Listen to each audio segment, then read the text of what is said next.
지금 아버지들은 권위적인 걸 싫어하세요. 그런 아버지 밑에서 자랐죠. 당연히 일하는 역할이 이렇게 얘기하지만 사실은 이거는 그냥 기계적으로 단순히 일하는 역할이 아니라 사회에 나가서 생존하는, 치열하게 생존하는 역할이거든요. 막 뒤처지지 않으려고 막 발로 뛰고 뭐 정보 찾고 뭐 비위도 맞추고 온통 이제 하루 종일 이런 일에 시동이 걸린 채로 하루 종일 그 역할을 하면서 지내는 거죠.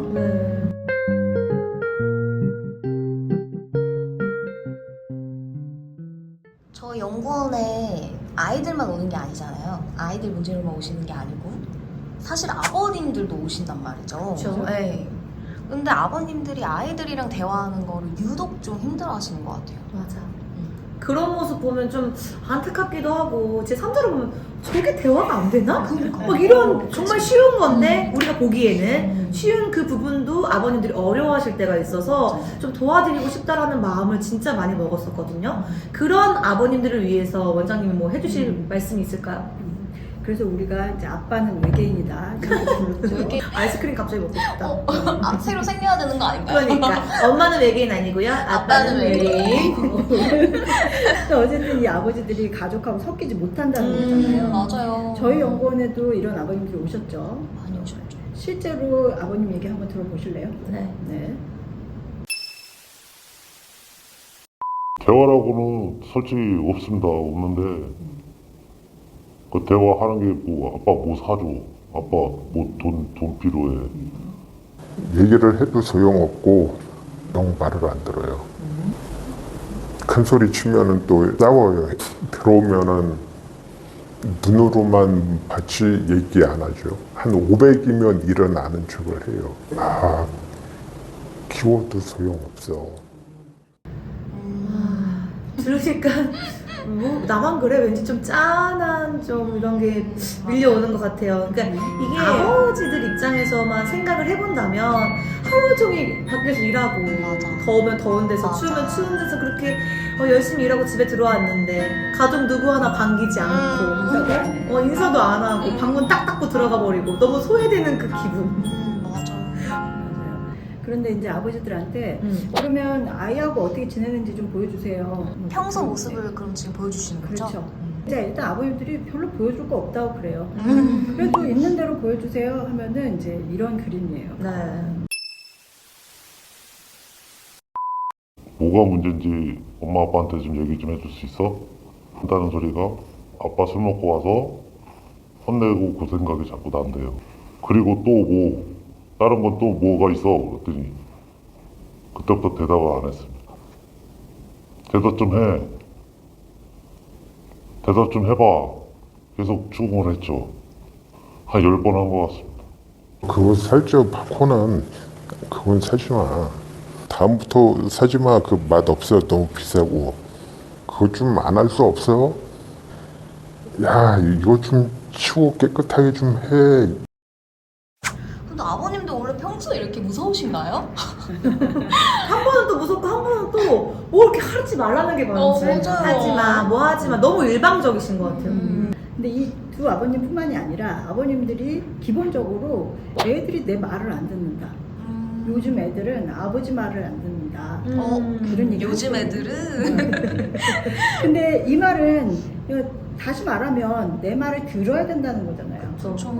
아니면 듣는 척이라도 해야 되는 거 아니냐. 이렇게 얘기를 하시거든요. 네. 요즘 아버님들은 권위 뭐 이런 걸 생각 안 하시는 것 같은데 안 하신다고 생각했는데 시대가 많이 변해서.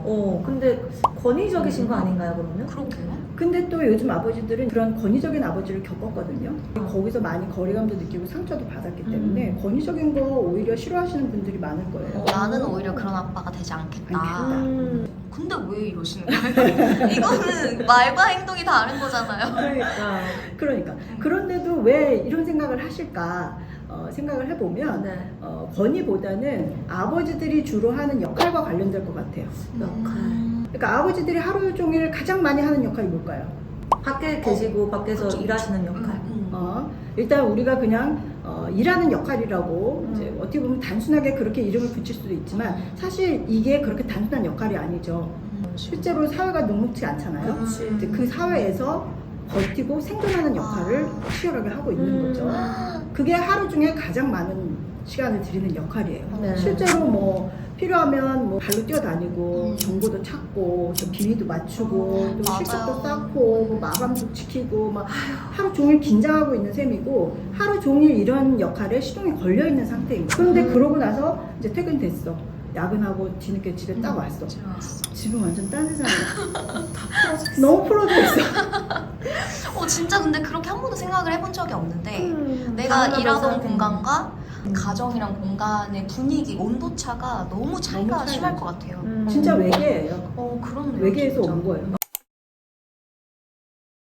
그러니까 몸은 여기에 왔는데 마음하고 머리는 이러면 안 되는데 이렇게 해가지고 어떻게 하려고 그래? 사회에 나가서 뭐가 되려고 그래? 이런 생각밖에 안 하고 계실 거예요. 아직 그 역할에서 못 벗어났으니까. 그러니까 이제 애들한테 이래라 저래라 지적만 하게 되고 이제 아이들은 그게 싫죠. 싫지. 아빠 배가 보고 싶어서 기다렸는데 맞아. 아빠 딱 오면은 야 이게 뭐냐 이거 좀 치워라 뭐 이런 얘기만 하고 너는 성적이 뭐냐 너 공부했냐 뭐 이런 것만 얘기하니까 싫어질 수밖에 없어요 애들 입장에서는. 근데 이 아버지들한테 그런 얘기가 아이들한테 어떻게 느껴질지 한번 경험을 해보시게 했어요. 들어보실래요? 네. 말을 해봐. 도대체 뭐가 문제야? 대답하기가 싫을 것 같아. 뭐라고 대답하지? 빨리 끝났으면 좋겠다. 왜 저렇게 이렇게 잔소리가 많해. 가만히 좀 있지. 내가 알아서 다 먹는데. 자꾸 잔소리야. 왜 의심을 하지? 완전 거울 치료 아닐까요? 요거는 이제 역할 교대라고. 역할 교대. 그러네. 거울 치료 내 모습을 보는 그치. 거구나. 편집 잘해주세요. 애들이 딱 대답하기 싫어. 뭐라고 말하지? 그냥 빨리 지나갔으면 좋겠다. 딱 정말 이걸 제일 많이 느끼거든요, 실제로. 근데 이 아버지가 그대로 그걸 느낀 거예요. 내가 말하는 게 나는 당연하다고 생각했고 이 말을 애가 안 듣는 게 문제라고 생각했는데 그 말을 듣는 심정이 이렇구나 라는 거를 경험하는 것만으로도 살짝 바뀌기는 해요, 아버지가. 근데 이게 여기 오신 아버님들은 그걸 느낄 수 있지만 집에서 혼자 뭐 그런 걸 느끼고 뭔가 바꿔야지 이렇게 생각하시기는 쉽지 않으시거든요. 그렇죠. 역할을 한번 경험해서 달라질 수도 있지만 사실은 이제 좀 특별한 훈련이 필요한 거죠. 그런데 그 훈련의 핵심은 바로 새로운 역할에 시동을 거는 거예요. 새로운 역할이요? 네. 시동이요? 브루브루 맞아요. 그 시동. 그 시동 맞아요? 역할과 시동은 우리 모레노가 치료에 도입한 용어들이에요. 오. 역할이라는 용어도 있고 시동이라는 용어도 있죠. 그런데 이제 치료적으로 도입을 했는데 모레노에 따르면은 우리가 배운 적이 없어도 새로운 역할에 들어갈 수 있다고 해요. 배운 어떡해요? 적이 없어도. 그러니까. 실제로 우리가 태어나서 지금까지 우리는 수많은 역할을 하면서 살아왔어요. 제일 처음에 하는 역할이 뭘까요? 우는 역할? 그쵸? 딱 태어나서 울잖아요. 그것부터 역할로 본 거예요. 그거? 나 좀 배웠다. 우는 역할 그러게, 바로 언니. 나왔네. 그래서 이런 어린 아이는 자아는 없지만 역할은 하는 거예요. 꼭 자라면서 이제 누구를 미워하고 혹은 누구를 좋아하고 이런 심리적인 역할도 하고 그러면서 조금 더 그런 역할들이 정교해지고 또 사회적인 역할도 하게 돼요. 결국은 알고 보면 우리는 모든 순간에 역할들을 하는데요. 자고 먹고 일하고 쉬고 숨 쉬는 것까지 다 역할로 이제 모레노는 규정을 하는 거예요. 역할로 산다. 뭐 다양한 역할들 할 수 있다. 이런 거 무슨 말인지는 알겠는데 근데 사실 부모님들이나 뭔가 이런 심리적인 도움을 받고 싶어 하시는 분들한테는 내가 지금 당장 힘들고 안 되는데 이게 어떤 의미가 있는 건지 중요한 의미가 있죠. 그러니까 우리가 어떤 어려움에 부닥치면 성격 탓을 많이 해요. 우리 사이에 갈등이 생겼어. 그럼 나는 성격이 내성적이라서 그래. 나는 원래 맞아, 그래. 맞아. 뭐 아니면은 그런 걸 원래 나는 못하는 성격이라서 맞아. 나는 아이라 그래. 맞아. 이게 꼭 대인적인 상황이 아니라고 하더라도 나 자신에 대해서 내가 바꾸고 싶은데 나는 성격이 원래 그래서 안 된다는 좌절을 하거든요. 그러니까 성격이라는 건 타고난 거고 이건 고치는 것이 아주 어려운 거고 실제로 이렇게 그냥 평생 살아야 될 것처럼 생각하기가 쉬워요. 그런데 이제 모레노는 이 성격을 매 순간 하는 우리들의 이 역할들의 집합 정도로 생각을 했어요. 말하자면 내가 어떤 역할들을 계속 반복함으로써 그거와 관련된 성격이 형성된 거예요. 결과적으로. 아하. 그러니까 성격이 먼저가 아니라 아까 어린아이처럼 성격 자아는 없지만 역할은 할 수 있는 것처럼 역할이 먼저이고 전체 성격을 바꾸지는 않더라도 내가 어떤 순간에 색다른 역할은 해볼 수가 있는 거예요. 그러니까 성격을 고치지 않고도 달라질 수 있다 이 얘기인 거죠.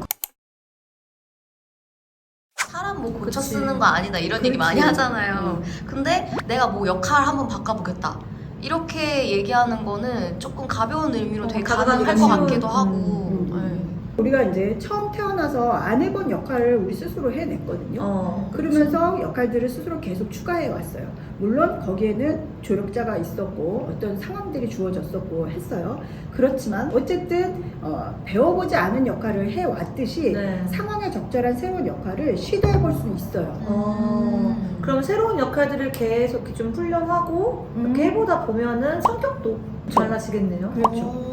그래서 모레노는 이제 처음에는 어렵겠지만 이 역할들은 훈련 가능하다고 했고요. 실제로 사이코 드라마 치료는 역할을 훈련하는 치료예요. 맞아요.